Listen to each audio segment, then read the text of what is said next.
Here did Jolkos, favored of Zeus, defeat the giant Typhor to claim these lands. Jolkos vowed that he and his descendants would forever honor Zeus and protect his sacred island. Jolkos vowed that he and his descendants would forever honor Zeus and protect his sacred island. And so was founded the kingdom of Jolkos. And so was founded the kingdom of Jolkos.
He was a good man.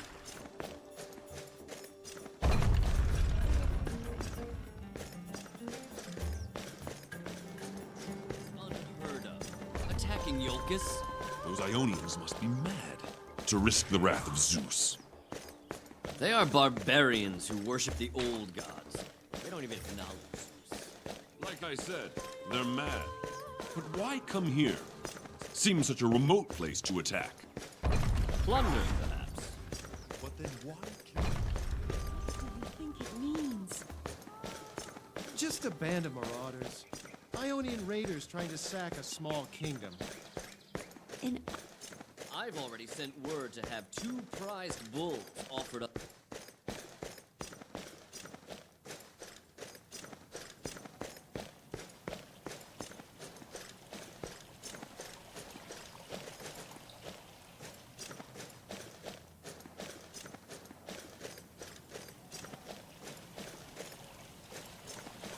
Perfumed with tender kindness, it blessed these humble shores.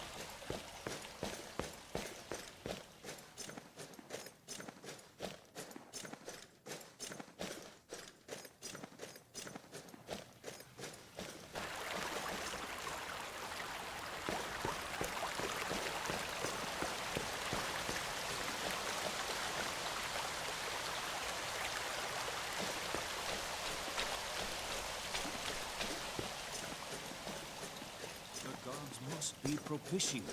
There's no doubt this.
Your palace would be at home among the great houses of Athens or Mycenae.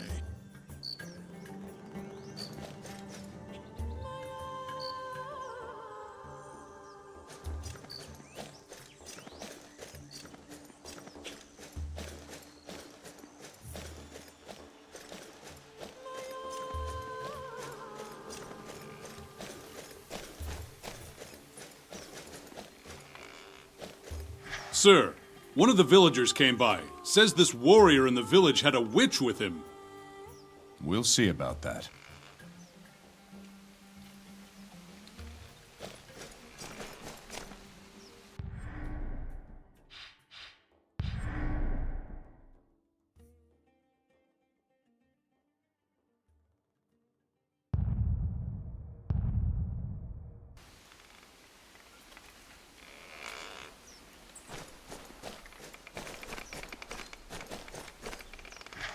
Welcome, King Jazon.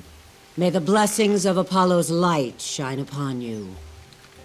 What can Pandora, a humble fortune teller and follower of the sun god, do for you? Does Apollo grant you the gift of foresight? Is that why you're a fortune teller? I'm certainly not an oracle or even a seer, but I have some knowledge of the stars and their influence on men. And besides prophecy, why else do you follow Apollo? Oh, Apollo rules over much more than that. He is the sun god, he who commands the sun. Civilization, music, and order, all of these are noble things. What of Apollo's virtues? Do they have an effect on your work? Nobility of purpose, a studious and open mind, compassion. These are the virtues I strive to uphold. There is a reason good men ask Apollo to bless their shields. He favors those whose purpose is true and who fight only to defend what's noble and right. What type of fortunes do you tell? I ask a person questions about their relationships with their fellow man. Then I interpret their responses and align them with the constellations of the stars. Let's see what fortune you can see. A man's most difficult choices involve the relationships he has with others. Which of these relationships shall we explore first? Let's discuss the bonds of family. Two suitors vie for your daughter's hand. One is a prince who will lift your entire family in stature and wealth, but your daughter doesn't love him. The other is a lowly farmer whose land is poor, but whose heart is rich with your daughter's love. If she marries the prince, there will be peace for 100 years, but she will live a short and unhappy life. If she marries the farmer, she will live long and happily, but the land will be plunged into brutal warfare. To whom do you give your blessing?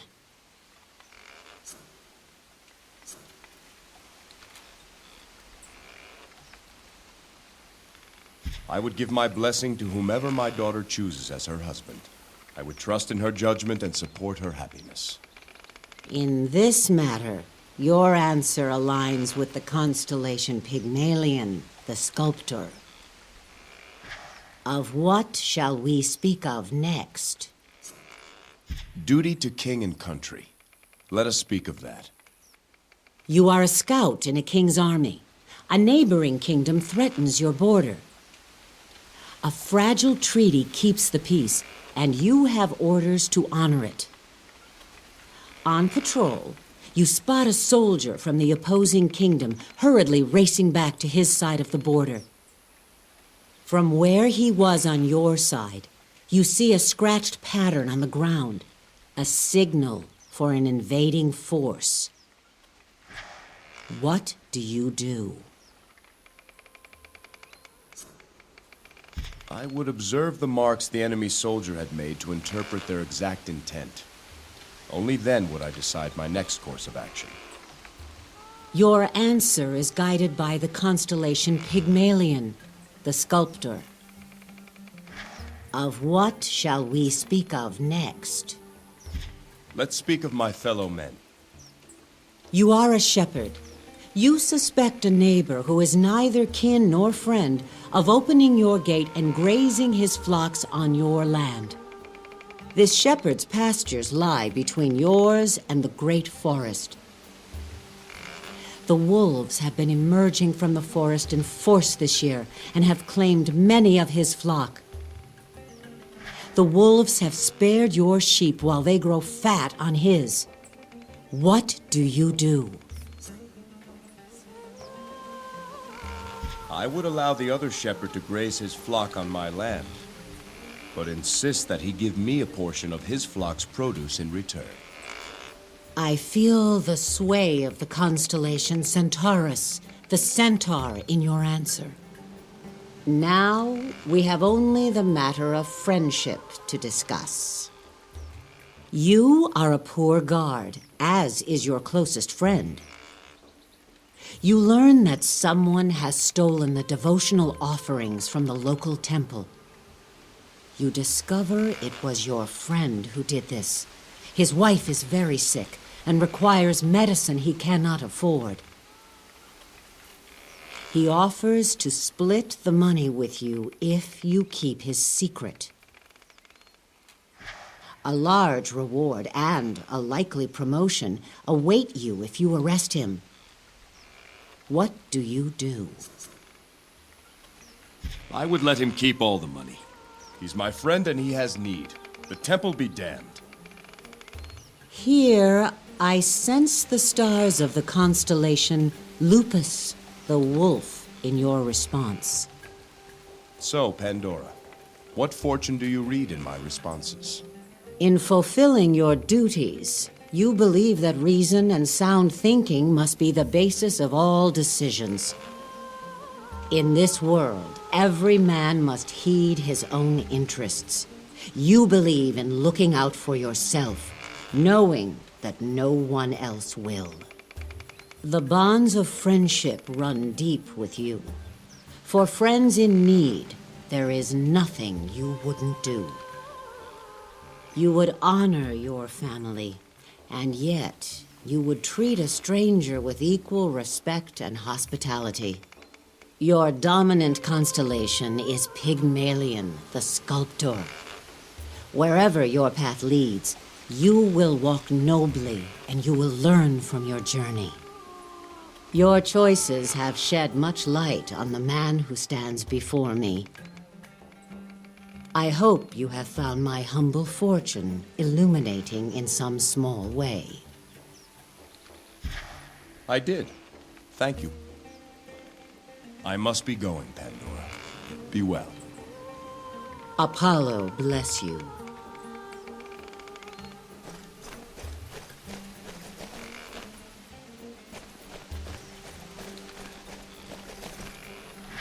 Again, Jason. Watch your form. Should I have Alcime show you? Alcime? I'll do it. He forgets I'm a daughter of Ares, Captain Idas. How can I, when you so often remind me? I think he's distracted. I wonder what's got his attention. Perhaps he'll tell us. All this talking, that's what.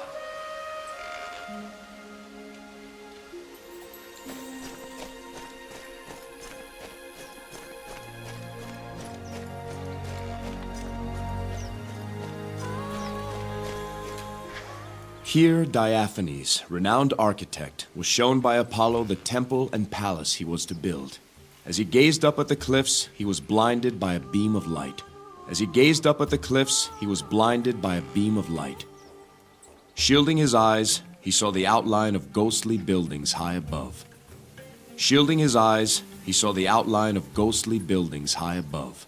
And thus the palace of the kings of Jolkos was built to honor the vision he had been given. And thus the palace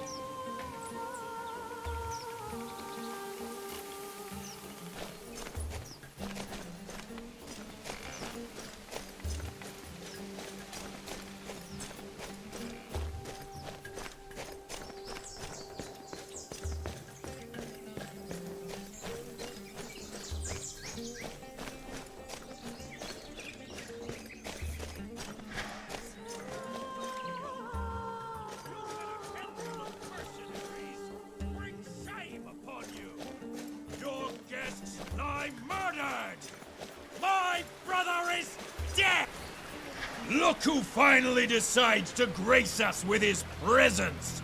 King Jazon himself! It only took you all day! Watch yourself, Zeno. This isn't Thessaloniki. Don't I know it? On Thessaloniki, we wouldn't allow our guests to be murdered by some mercenary scum! I am sorry for Menander's loss. May he find his way to Elysium.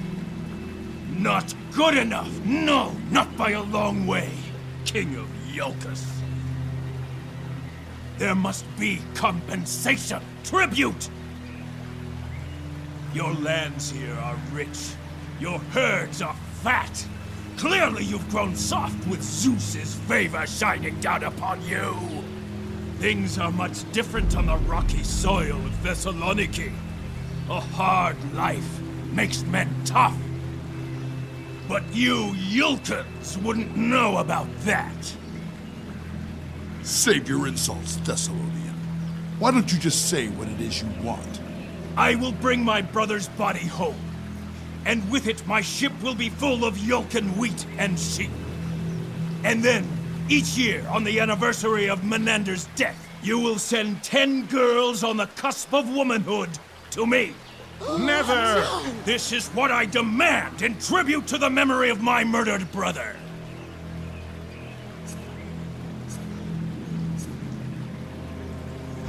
I will see your ship loaded with grain and sheep. I know the people are hungry in Thessaloniki, but no Yolkan girls will ever be paid in tribute to you or anyone else. You tell him, King Jazon! I am not here to negotiate. If you refuse my demand, then my men and I will take our own revenge! You disgrace your brother's memory with this display. The lure of tribute brought him here. He doesn't care about his brother's memory. Do I not? You will see how much his honor means to me. Consider yourself challenged, Warden. Name your terms. My men and I against you and your behemoth. Your guards will take no retribution against me after I kill you. When you fall, I take my brother's body and the tribute I have named back to Thessaloniki. No, don't do it. And your stake? I hold here my brother's mace, a weapon worth more than anything on Jolkos. Blessed by Poseidon himself. This will be my stake. Boo! No one wants it. No. You will swear here and now, before these witnesses, that your family will make no further claim for tribute. Should any try to do so, they will forfeit the honor of your family name. Very well. So I swear. So swears Zeno of Thessaloniki. Tell us when. You boys take all the time you need. Jazon of Jolkos dies today! Kill them!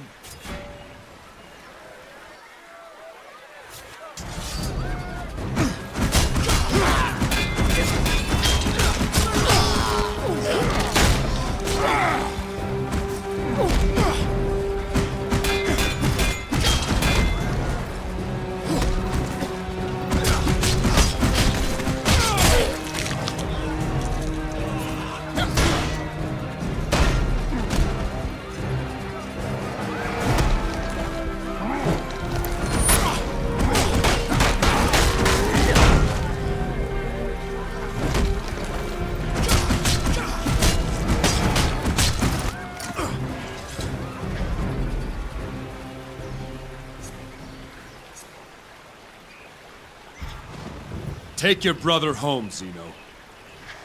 I won't forget this, Jazon. Go, now, before I change my mind. Be careful, King Jazon. He had a witch with him earlier. She may still be around. A witch. You don't know that, Thaddeus. You should have seen her. Markings all over her body. And she was asking about the assassin. More like demands, really. Did any of us see him? Where did he come from? She was very interested, all right. And what she looked like? Strange. Foreign-like. No Yolkan woman would wear the dress she's wearing, I'll say that. And she's got these markings, tattoos and such all over. Legs and feet and arms and face. Dark hair, piercing eyes. Clean her up a bit. She could be passably fair, I suppose. Why, you dirty old goat! That's enough of you! Yanula, please! I'm just trying to give the king a good description. Did she say what her purpose was? We asked that. She said, wolves always hunt in packs. Thought that a strange reply myself. Mostly, she was just pressing. Almost brought my wife to tears. She's keen on it, I tell you. Intense. Like she's got urgent business. Where is she now? Did you see her leave? That we did. That Xenoman was yelling up a storm, and I saw her slink off. It was real strange. She had her ears perked, like she was listening for something. Then, all of a sudden, she pricks up, and she was off like a bolt toward the Crypt of Kings. I heard her say under her breath, "I've got you now," as she ran off. I swear on Olympus. Thank you. I'll find her and see what she's up to.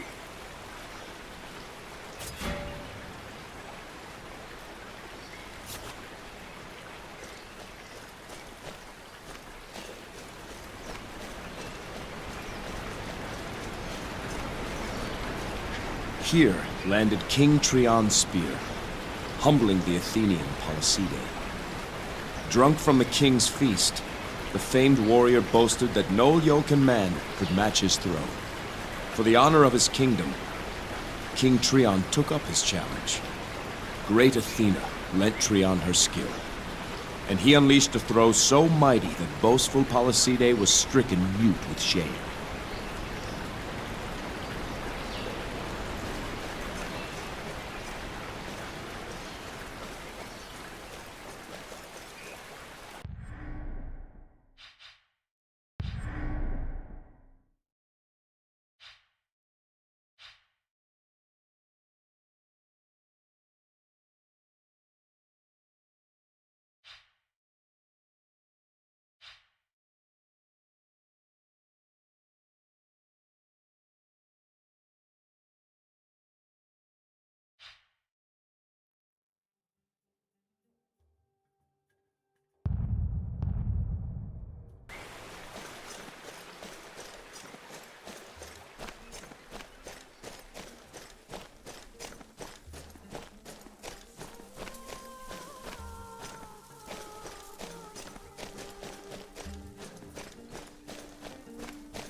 Here was born Amphinome, wife of King Trion.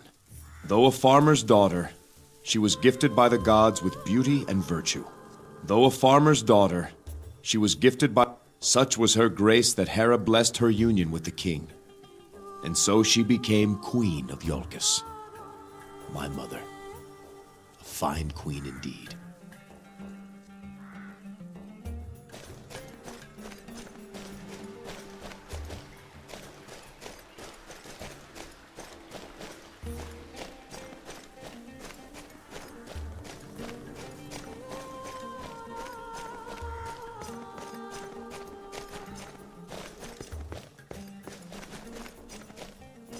Look, Heroes, it's the king. What could he be doing here? Oh no, please, no! Help us! Is she... Elpis is fine. With all the chaos, she's been too busy to send word. Oh, praise Zeus. We've been so worried. You've lifted a great burden from us, sir. Before I set sail, I'll leave instructions for her to come visit you.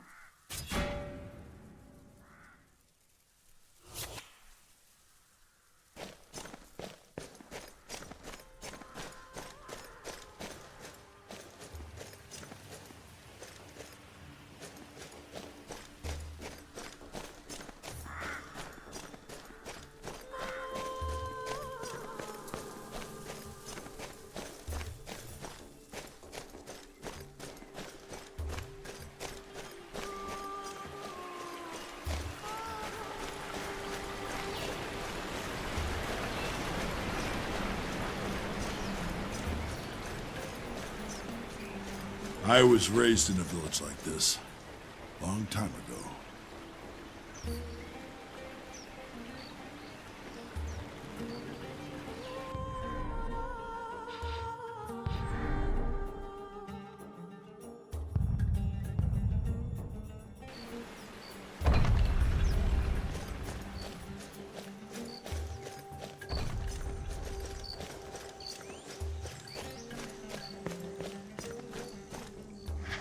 Here lies the Crypt of Kings, the final resting place of the royal family of Jolkos.